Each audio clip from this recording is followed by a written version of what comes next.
Now if you see here, you'll see the Loco is stopping on this point. See? Stops dead. Move it a little bit faster, it's fine. So move it on a little bit faster.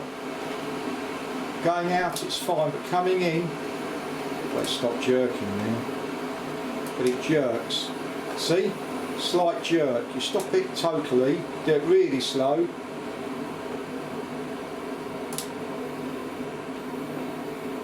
And you can see it's intermittent. Now, if I put a spirit level on this, you'll see that the point isn't even, or I hope you can. Let's zoom right in on this. And you can see by the bubble that the point is not straight. You can see it's about 2 millimeters out. So I'm going to correct that now, and then you'll see the difference. The way I correct it is a 5-minute job. I'll put hot water straight from the kettle onto the point.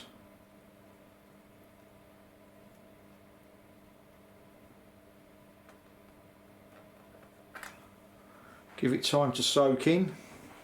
Because remember, I only want to adjust the height of the point, nothing else. The rest of the track is absolutely fine. And bear in mind that a millimetre in the real world is 3 inches.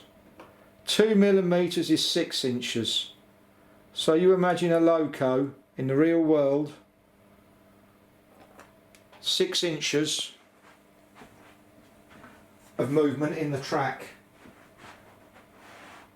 It just does not work.